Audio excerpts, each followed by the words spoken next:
Ahora empieza réplica y contrarréplica. Lo que se dijo en Contacto Directo.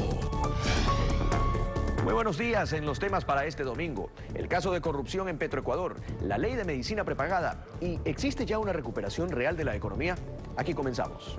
Hoy en réplica y contrarréplica. Y el señor Pareja nunca pudo demostrar ante la Comisión de Justicia cómo en un par de años pudo adquirir una casa de más de $700.000. El único indicio que había, y lo que conocíamos nosotros, es que había nombrado un pillo de presidente ejecutivo de Petroecuador. Pero eso no es indicio para pedir el arraigo a una persona. Con ese criterio lo meto preso a Jesucristo, que lo nombró a Judas. El problema no son solamente estos contratitos y estas minucias que aparecen por ahí de $1 millón. No, es la corrupción estructural en Refinería Esmeraldas. Para financiar esta ley, para financiar esos 60 millones de déficit, es necesario hacer un incremento de precios de cuando menos del 60%.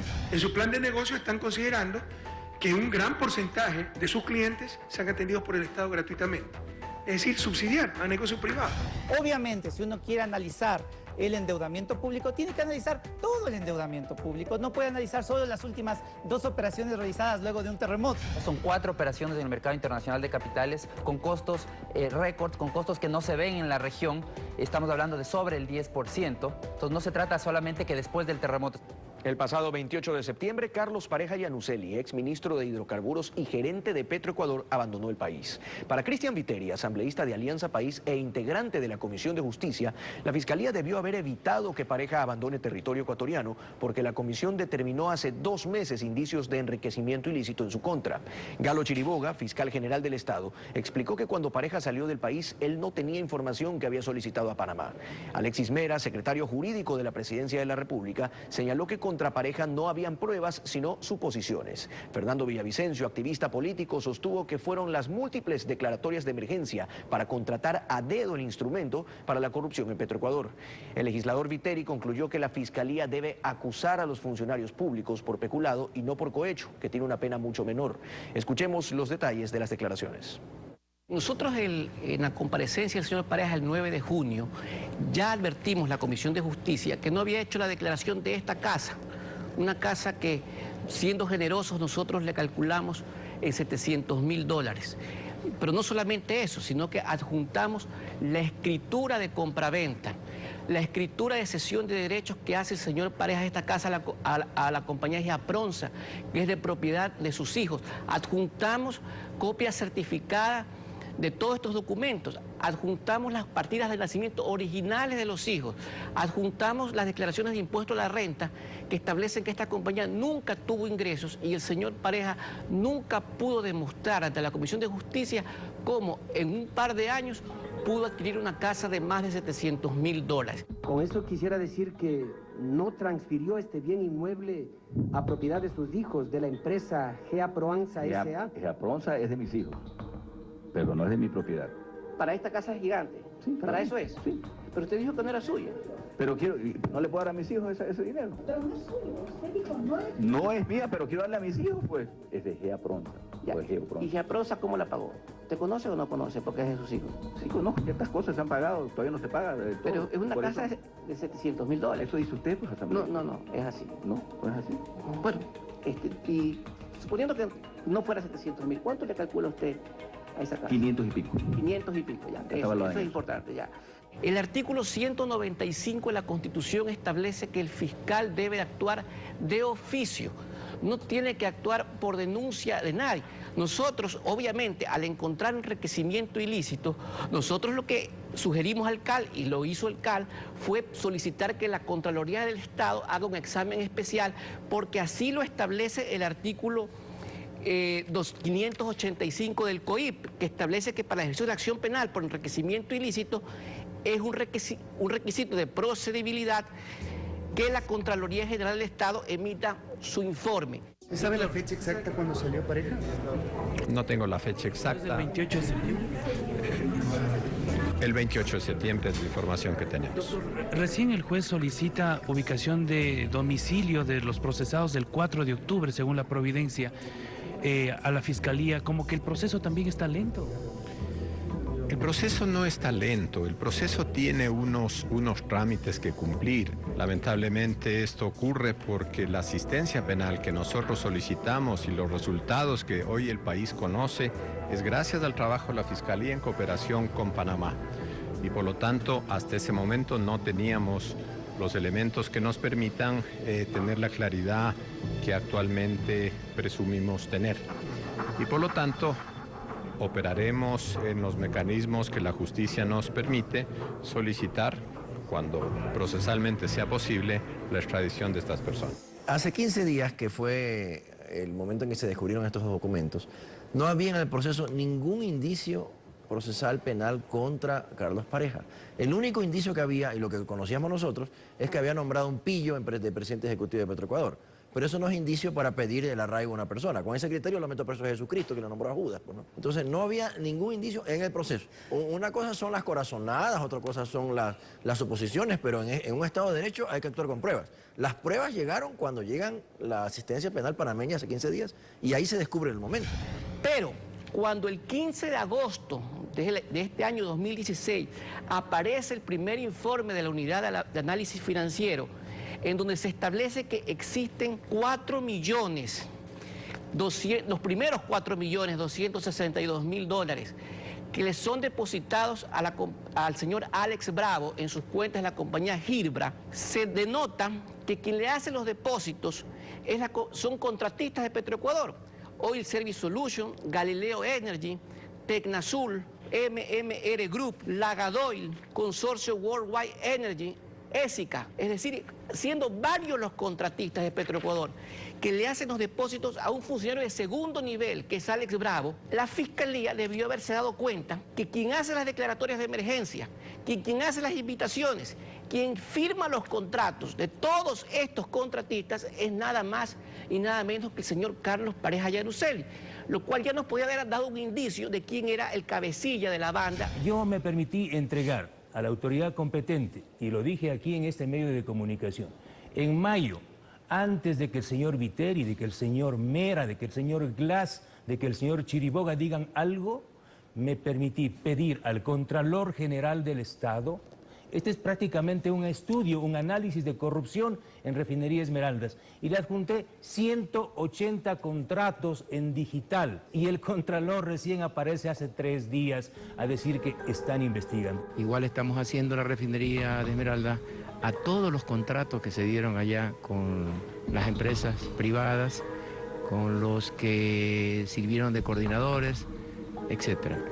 Los hallazgos ya están por resolverse y serán puestos a las autoridades. En el caso de Alex Bravo, ¿qué es lo que se estableció? Indicios de responsabilidad penal a él, a Reyes, a Manzano y otros más. ¿No justificaron los bienes? Así es. Yo pedí una auditoría integral al proceso de contratación en Refinería Esmeraldas. Alfredo, ecuatorianos, el problema no son solamente estos contratitos y estas minucias que aparecen por ahí de $1 millón. No, es la corrupción estructural en Refinería Esmeraldas. No solamente que firma $1.500 millones en contratos y todos estos que están aquí, sino que... ¿1.500 millones? Aproximadamente 1.500 millones firma el señor Carlos Pareja, o $1.200 millones en contratos. Pero, digamos, los del problema son aquellos contratos que estaban por debajo de los 50 millones, que tenía la facultad de hacer las declaratorias de emergencia, contratar bajo este sistema del giro específico del negocio y adjudicarlos entre estos contratistas. Entonces, que son justamente los que le hacen depósitos a Alex Bravo. Por lo tanto, Alex Bravo, como bien señala Alexis Mera, era simplemente un tesorero, un cajero, que luego le pasaba a su jefe. Y esto se origina, Alfredo y ecuatorianos, en una actitud del presidente de la República en la decisión de haber declarado estado de emergencia por 16 ocasiones en el sector petrolero. Es el estado de emergencia firmado por el presidente Correa que crea un estado de excepción para poder contratar a dedo. Y bajo el presidente Correa, eso es muy importante que el país sepa quiénes generaron y quiénes autorizaron a Carlos Pareja. Aquí están los miembros del directorio de Petroecuador: Wilson Pastor, Jorge Glass, René Ramírez y Andrés Donoso, quienes autorizan a Marco Calvo Piña para que le entregue plenos poderes al señor Carlos Pareja para que firme contratos hasta por $100 millones con empresas sin ninguna calificación como se ha hecho y a dedo, sin proceso licitatorio. En el caso de cohecho que se está investigando, se incorporaría a Carlos Pareja y a Yanuseli, tenemos entendido. En total, ¿cuántas personas están siendo procesadas por ese? Nosotros hemos vinculado en ese delito y adicionalmente vamos a seguir trabajando seguramente con la Contraloría General del Estado en la posibilidad de otras infracciones que puedan haber cometido. Tiene que acusarse de peculado, pues, porque el artículo 278 del COIP establece que hay peculado cuando los servidores públicos utilizan en beneficio propio de terceros dineros públicos, y esto tiene una pena de libertad de 10 a 13 años. Así que no debe permitir la Fiscalía que se acuse de enriquecimiento ilícito ni de cohecho, sino del delito que realmente ha cometido. En pocos minutos más, la ley que regula la medicina prepagada. La Asociación de Empresas de Medicina Prepagada advierte con un aumento en el costo de las pólizas y el gobierno da sus argumentos en defensa de la normativa. Ya regresamos. Más adelante. Para financiar esta ley, para financiar esos 60 millones de déficit, es necesario hacer un incremento de precios de cuando menos del 60%. En su plan de negocio están considerando que un gran porcentaje de sus clientes sean atendidos por el Estado gratuitamente. Es decir, subsidiar a negocios privados. Hablamos ahora de la ley que regula la medicina prepagada. El punto más polémico es el cruce de cuentas cuando un ciudadano que tiene seguro privado utilice los servicios estatales de salud. Eduardo Isurieta, presidente de la Asociación de Empresas de Medicina Prepagada y presidente de Salud S.A., había advertido que el costo de las pólizas deberá subir para que el sistema funcione tal como lo aprobó la Asamblea. Rafael Correa, presidente de la República, criticó la postura de las aseguradoras y advirtió que la Superintendencia de Control del Poder del Mercado está actuando para evitar terminación de contratos y también alza en las tarifas. Los detalles a continuación.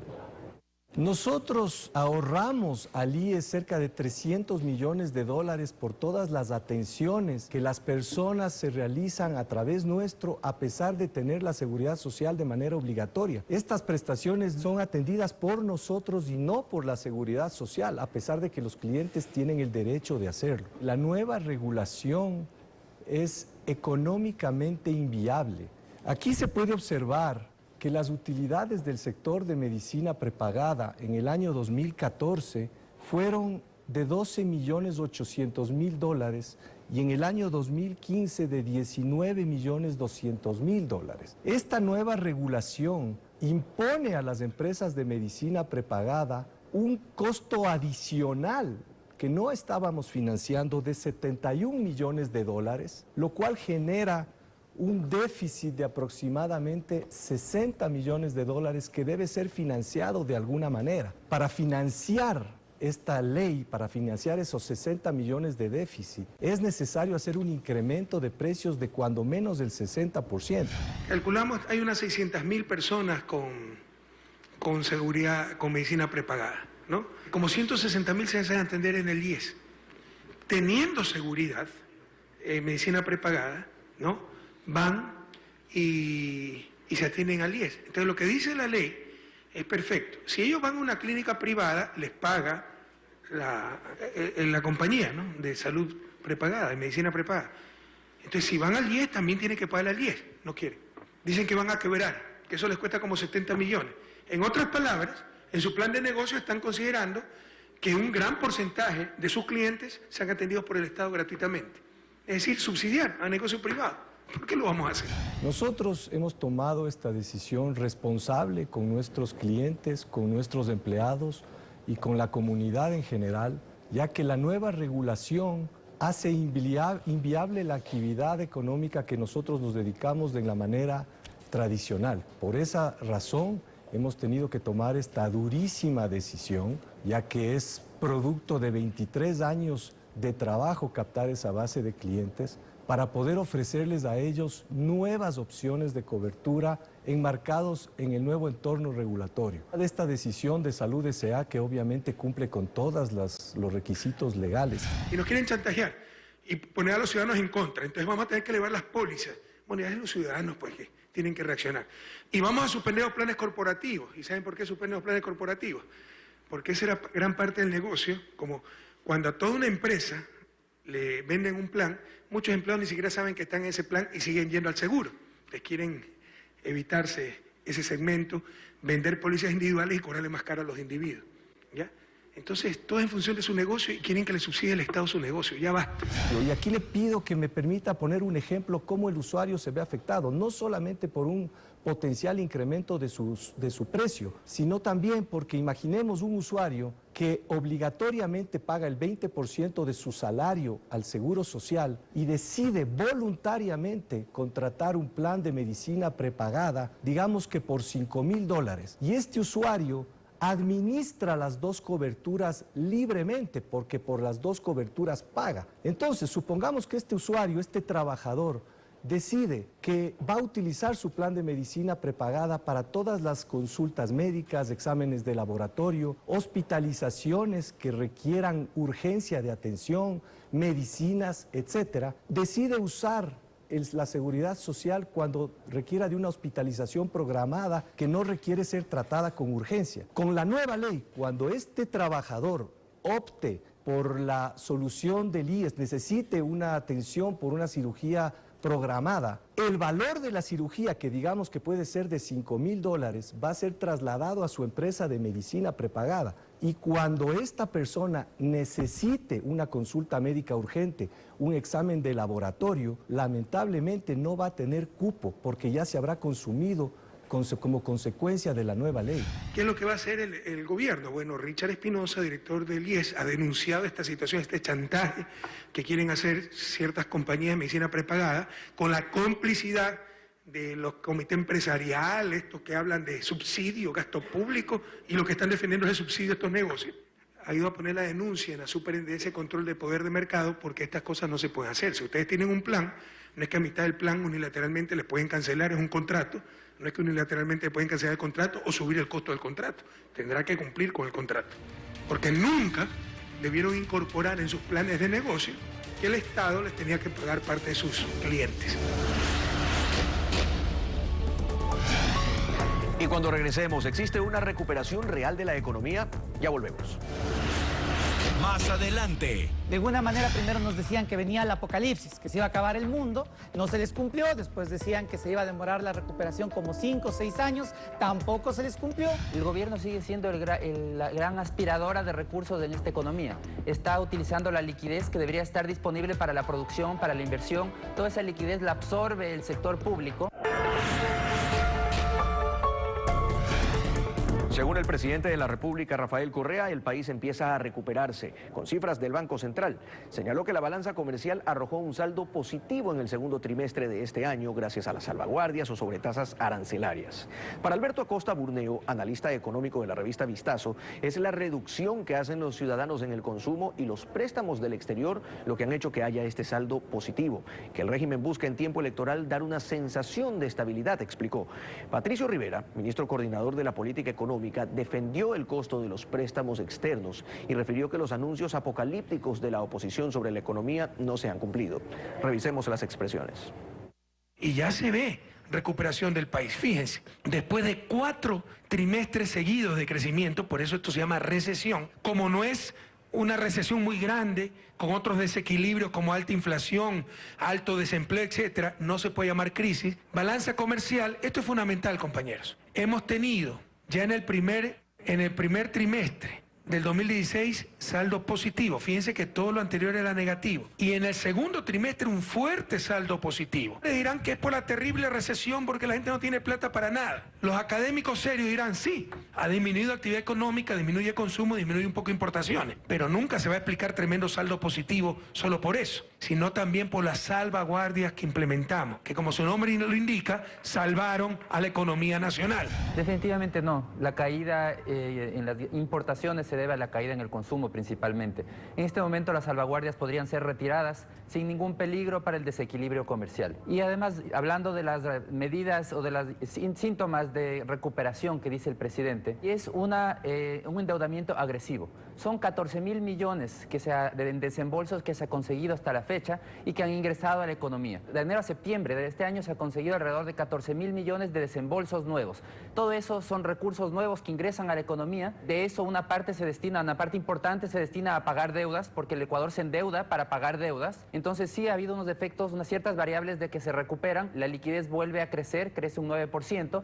Los depósitos bancarios crecen un 9%, pero vemos que las ventas, por ejemplo, han caído en agosto un 10% en relación al mismo mes del año anterior. El crédito sigue contrayéndose, el alojamiento y comidas caen un 20%, la construcción un 19%, el desempleo continúa subiendo, son 72.000 nuevos desempleados. Entonces vemos que no existe esa tal recuperación que está hablando el gobierno, pero es una estrategia netamente electoral, una estrategia que busca darle una cierta sensación de bienestar en el corto plazo a la población, pero es una medida que no va a durar de una manera indefinida porque los fundamentos económicos no han cambiado. El endeudamiento público tiene una tasa de interés promedio del 5.6%. Obviamente, si uno quiere analizar el endeudamiento público, tiene que analizar todo el endeudamiento público. No puede analizar solo las últimas 2 operaciones realizadas luego de un terremoto. El endeudamiento público es perfectamente sostenible. Ecuador se encuentra dentro de los promedios de América Latina en términos de endeudamiento público.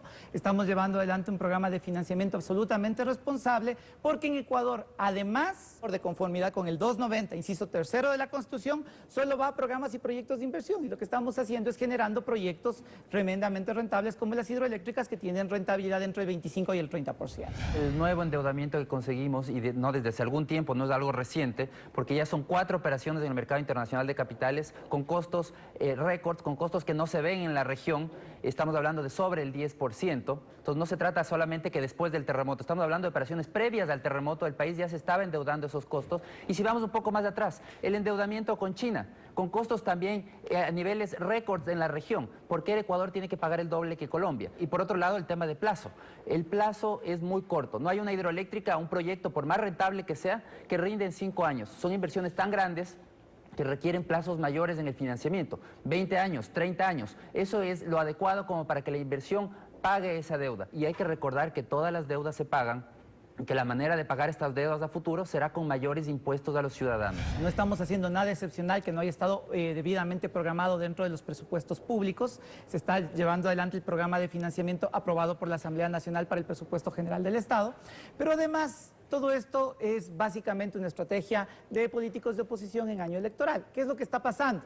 De alguna manera primero nos decían que venía el apocalipsis, que se iba a acabar el mundo, no se les cumplió. Después decían que se iba a demorar la recuperación como 5 o 6 años, tampoco se les cumplió. Entonces ahora tienen un nuevo discurso, que son altos impuestos y endeudamiento público. El gobierno sigue siendo la gran aspiradora de recursos en esta economía. Está utilizando la liquidez que debería estar disponible para la producción, para la inversión. Toda esa liquidez la absorbe el sector público y esto va a continuar mientras el desequilibrio fiscal no se solucione. Entonces tenemos que estar claros, el ajuste no es opcional. El ajuste no tiene bandera política. Las opciones de ajuste o cómo se realice el ajuste, esa sí es una decisión política. Puede haber desde una visión como la oficial que dice yo no me voy a ajustar, eso no significa que no va a haber ajuste, sino que el ajuste se realizará conforme el Estado se quede sin recursos, sin financiamiento, va a irse ajustando gradualmente el gasto y vamos a tener una visión similar a la que plantea el Fondo Monetario Internacional, contracción por un periodo largo, 5 años dice el fondo, puede ser 4, pueden ser 6 años. Aquí concluimos, los esperamos la próxima semana en una nueva edición de Lo Dicho en Contacto Directo, aquí en Réplica y Contrarréplica. Continúen en sintonía de Coavisa.